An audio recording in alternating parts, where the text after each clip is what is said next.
Trust, once broken, is nearly impossible to repair, especially when it's shattered by a skilled liar. Certain questions, when asked, are actually subtle warning signs of deception that most people miss completely.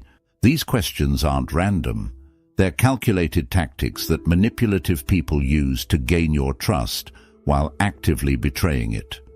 In this video, I'm going to reveal the 5 specific questions that should immediately raise red flags in your mind. When someone asks you these things, they're often trying to manipulate you without you even realizing it.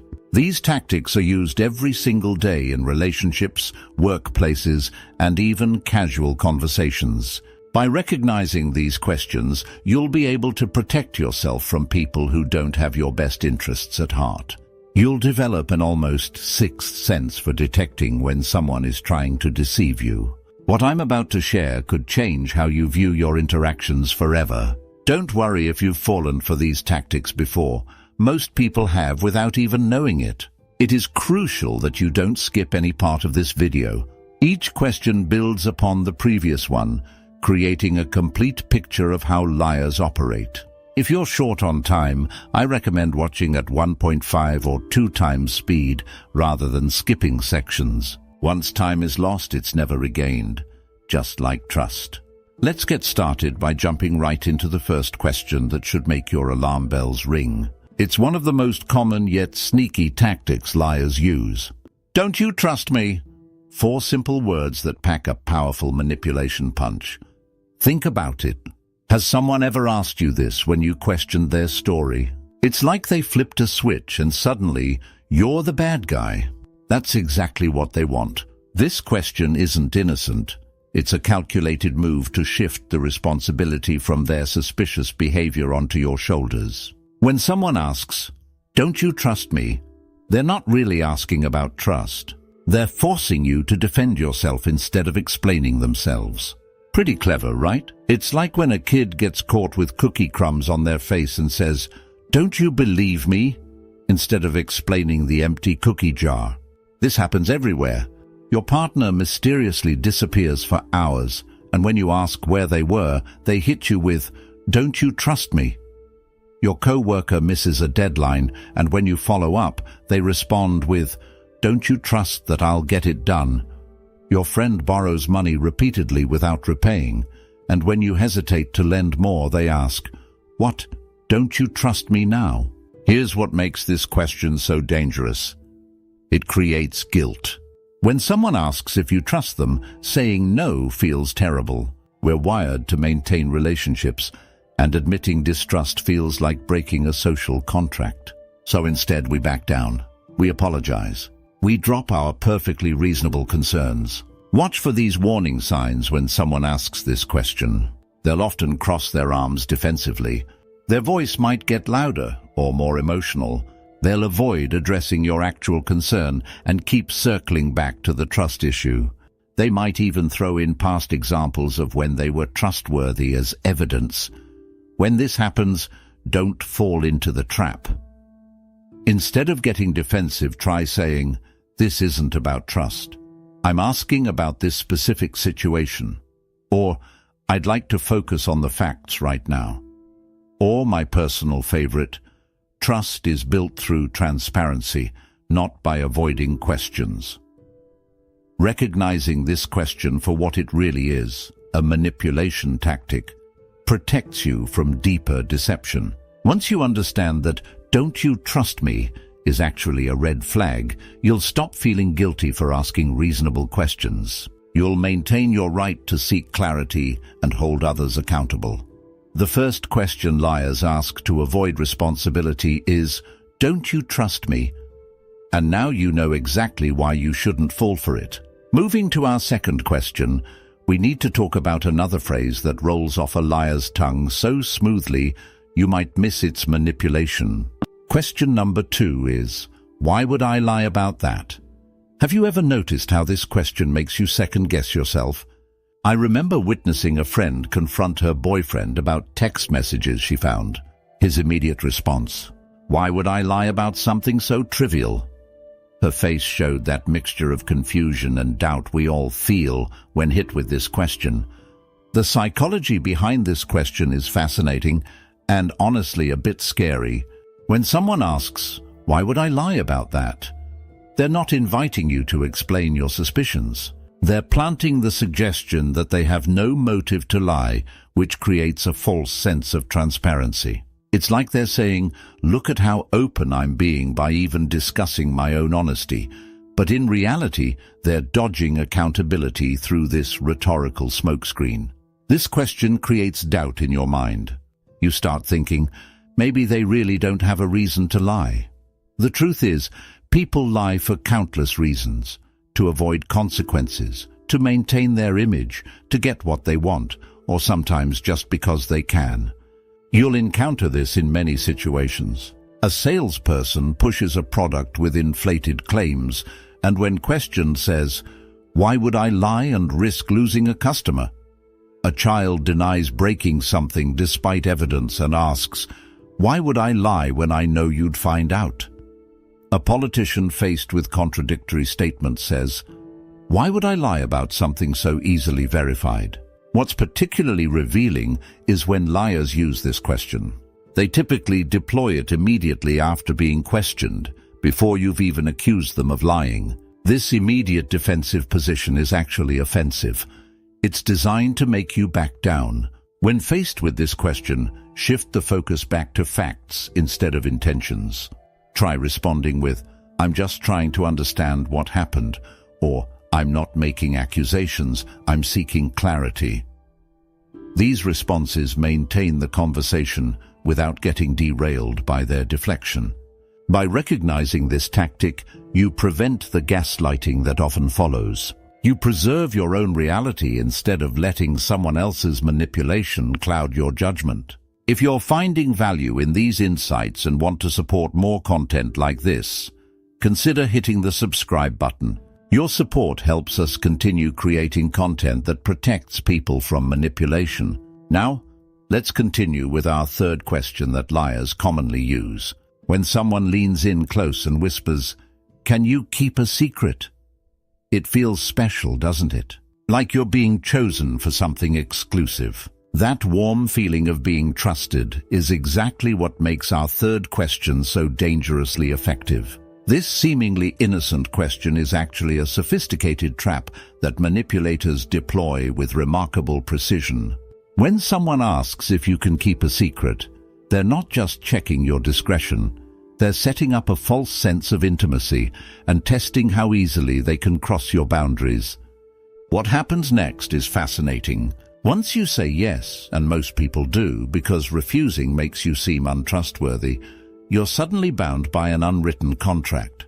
You've agreed to hold information that may compromise your integrity or relationships with others. The manipulator has essentially recruited you as an unwitting accomplice. Think about that workplace schemer who pulls you aside saying, "Can you keep a secret?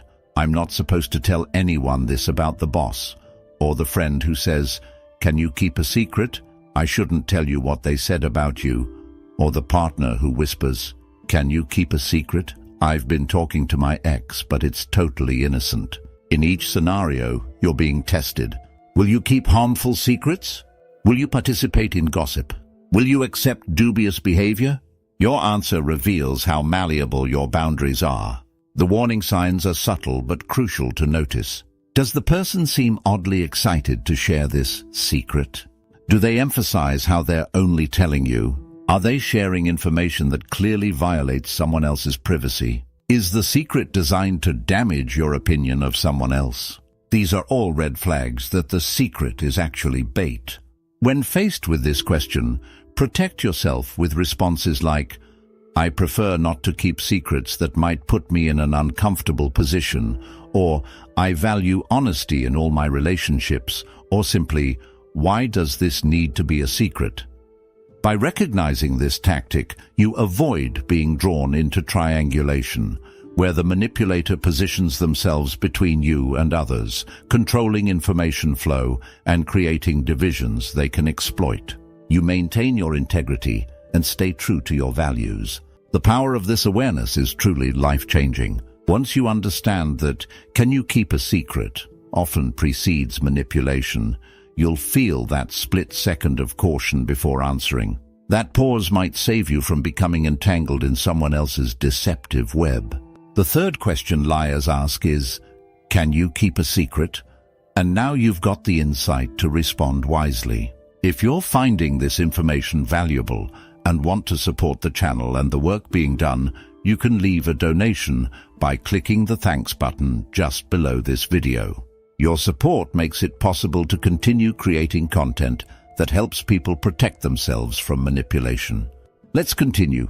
When someone responds to your concerns with, "Who told you that?" you've just encountered the fourth question that should immediately alert you to potential deception. This question represents one of the most aggressive forms of manipulation, and understanding it could save you from serious emotional harm. This question isn't about curiosity, it's about control.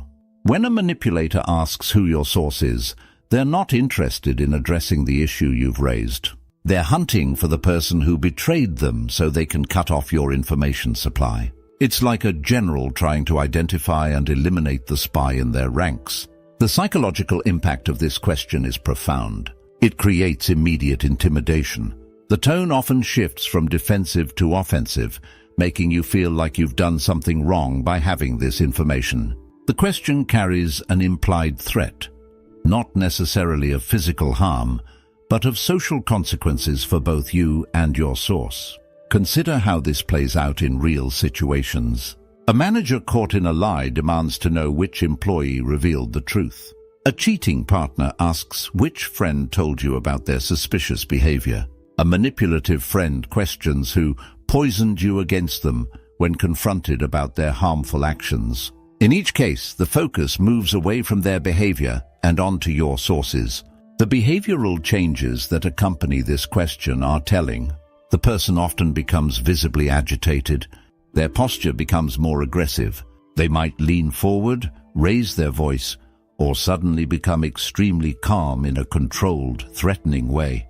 Their eyes narrow as they wait for your answer, watching closely for any tell that might reveal your source. When faced with this question, you need strategies to protect both yourself and your information network.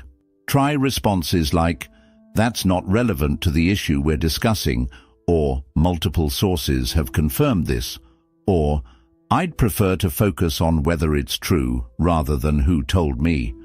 By recognizing this tactic, you prevent others from controlling your information network. You maintain your right to gather information from multiple sources without those sources facing retaliation. This awareness breaks a key tool that manipulators use to isolate their targets. The real lesson here goes beyond just identifying a question. It's about understanding that healthy relationships don't involve information control.